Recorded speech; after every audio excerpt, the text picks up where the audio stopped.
Welcome to my channel homely vibes. ഇന്ന് നിങ്ങൾക്ക് വേണ്ടിയിട്ട് ഞാൻ പരിചയപ്പെടുത്താൻ പോകുന്നത് പോത്ത് പെരട്ടാണ്. നമുക്കതെങ്ങനെയാണ് പ്രിപ്പയർ ചെയ്യുന്നതെന്ന് നോക്കാം. ഞാൻ അതിന് വേണ്ടിയിട്ട് 1 കിലോ പോത്ത് വാങ്ങിച്ചിട്ടുണ്ട്. നല്ല കഴുകി വൃത്തിയാക്കി വെച്ചിട്ടുണ്ട്. ഇഞ്ചിയും വെളുത്തുള്ളിയും പച്ചമുളകും കൂടെ ക്രഷ് ചെയ്ത് വെച്ചിട്ടുണ്ട്. നമുക്കിനി വേണ്ടുന്നത് കുറച്ച് തേങ്ങാക്കൊത്ത്, കുറച്ചൊന്നല്ല കുറച്ച് കൂടുതൽ തേങ്ങാക്കൊത്ത് എടുത്തിട്ടുണ്ട്.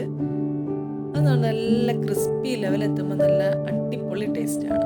നമുക്കിനി സവാള, ചുവന്നുള്ളി, വെളുത്തുള്ളി, പിന്നെ ഞാൻ എടുത്തിരിക്കുന്ന പച്ച കുരുമുളകാണ്. മുളക് പൊടി, അത് ഞാൻ കാശ്മീരി മുളക് പൊടി മാത്രമാണ് എടുത്തിരിക്കുന്നത്. മഞ്ഞൾപ്പൊടി,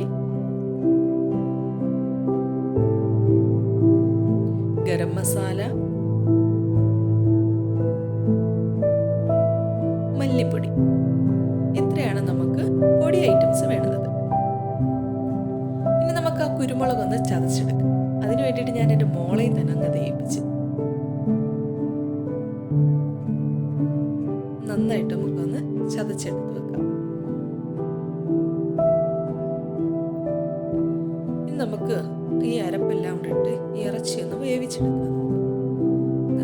അതിലേക്ക് ഞാൻ മഞ്ഞൾപ്പൊടി, ഗരം മസാല, മുളക് പൊടി, മല്ലിപ്പൊടി ഇതെല്ലാം കുറേശ്ശെ മാത്രം ഇട്ടാണ്. കാരണം ഈ ഇറച്ചിയിൽ അരപ്പ് പിടിക്കാൻ വേണ്ടി ഞാൻ കുറച്ച് ഉപ്പും കൂടെ ചേർത്ത് കുക്കറിലിട്ടൊന്ന് വേവിച്ചെടുക്കാം. ഒരു 5 വിസിൽ നമുക്കിതൊന്ന് വേവിച്ചെടുക്കാം. അരപ്പുകളെല്ലാം ഇട്ട് ഉപ്പൊക്കെ ഇട്ട് നന്നായി തിരുമ്മി പിടിപ്പിച്ച് നല്ലതുപോലെ ഇളക്കിയെടുക്കണം. എന്നാലും നമ്മുടെ ഇറച്ചിയിലെല്ലാം നമുക്ക് അരപ്പ് പറ്റത്തുള്ളേ.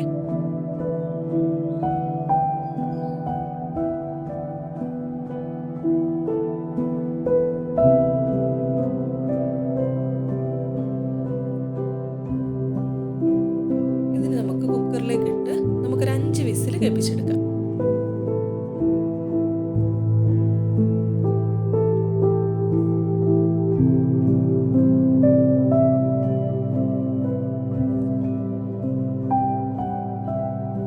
ഇറച്ചിയൊക്കെ സെറ്റായി വന്നിട്ടുണ്ട്. ഇനി നമുക്ക് ഞാൻ അതിൽ കറിച്ചട്ടി, നമ്മുടെ മൺചട്ടിയാണ് എടുത്തിരിക്കുന്നത്.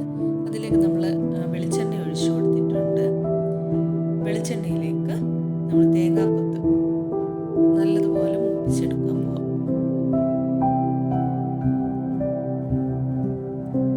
ഈ പോത്ത് പെരട്ടിൻ്റെ ഏറ്റവും ടേസ്റ്റുള്ളൊരു ഭാഗം നമ്മൾ ആ ക്രിസ്പി ലെവലുള്ള തേങ്ങാക്കൊത്ത് നമുക്ക് നന്നായിട്ട് അതൊന്ന് മൂപ്പിച്ചെടുക്കാം.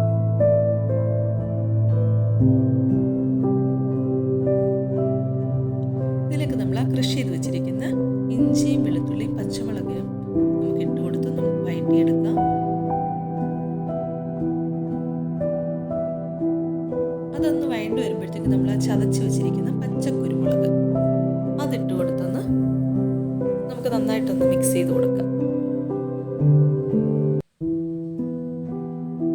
ഇതിലേക്ക് നമ്മൾ ചുവന്നുള്ളി, സവാള, വെളുത്തുള്ളിയും ഇട്ട് നമുക്ക് വഴറ്റിയെടുക്കാം. ഉള്ളിയൊക്കെ പെട്ടെന്ന് വഴണ്ടി വരാനായിട്ട് നമുക്ക് ലേശം ഉപ്പിട്ട് കൊടുക്കാം.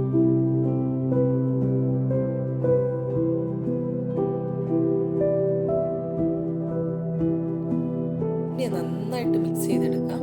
അതൊന്ന് ഉള്ളിയൊക്കെ നല്ലൊന്ന് വഴണ്ടി വരട്ടെ. നമുക്ക് അതിന് വേണ്ടിയിട്ടൊന്ന് വെയിറ്റ് ചെയ്യാം. കുറച്ച് കറിവേപ്പില ആഡ് ചെയ്ത് കൊടുക്കാം. മല്ലിയിലേക്ക് ഉണ്ടെങ്കിൽ സൂപ്പർ ടേസ്റ്റ് ആണ്. എൻ്റെ കയ്യിൽ മല്ലിയില അവൈലബിൾ അല്ലായിരുന്നു.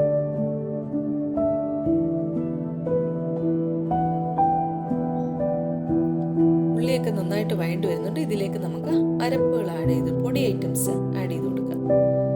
ഞാനൊരു 3/4 ടീസ്പൂൺ മഞ്ഞൾപ്പൊടി ഇട്ട് കൊടുത്തിട്ടുണ്ട്. ഒരു 2 ടീസ്പൂൺ കാശ്മീരി മുളക് പൊടി ഇട്ട് കൊടുത്തിട്ടുണ്ട്.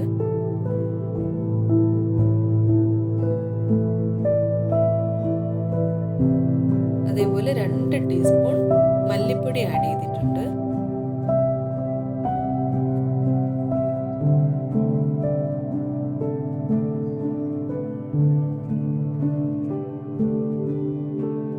ഒരു 1.5 ടീസ്പൂണോളം ഗരം മസാല ആഡ് ചെയ്തിട്ടുണ്ട്.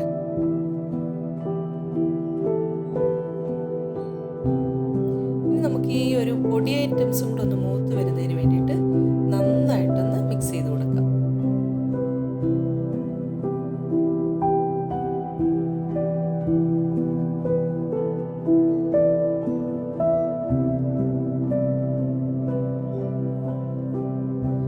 ഇതിലേക്ക് ഞാൻ വേവിച്ച് വെച്ചിരിക്കുന്ന ഇറച്ചി ഇട്ട് കൊടുക്കുകയാണേ.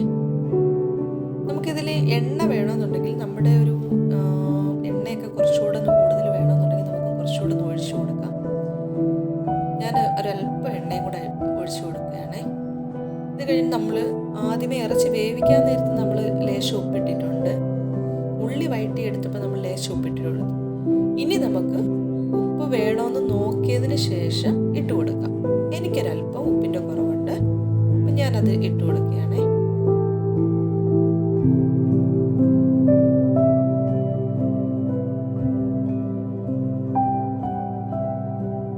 ഇനി നമുക്കിത് നന്നായിട്ട് മിക്സ് ചെയ്തെടുക്കാം. ഇനി ഇതൊന്ന് സെറ്റാക്കി എടുത്താൽ മതി. ഇതിനകത്തിന് നമുക്ക് വേറെ ജോലികളൊന്നുമില്ല. നന്നായിട്ട് നമ്മൾ അടിക്കൊന്നും പിടിക്കാതെ നന്നായിട്ട് ഇളക്കി കൊടുത്ത് ആ ഒരു വെളിച്ചെണ്ണയിലൊക്കെ കിടന്ന് നന്നായിട്ട് മൂത്ത് വന്നിട്ടുണ്ട്. നല്ല അടിപൊളി പെരട്ടാണ്. നിങ്ങൾ എന്തായാലും ട്രൈ ചെയ്ത് നോക്കണം.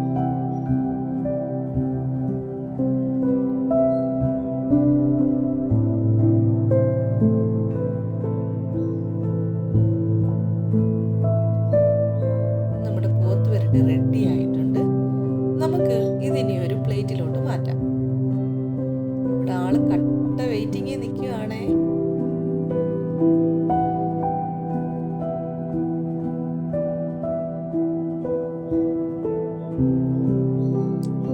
ഇതൊന്ന് നമുക്കൊന്ന് ഗാർണിഷ് ചെയ്തെടുക്കാം. ആദ്യമായിട്ടാണ് നിങ്ങളുടെ ചാനൽ കാണുന്നതെങ്കിൽ ഒന്ന് സബ്സ്ക്രൈബ് ചെയ്തേക്കണേ. Thanks for watching.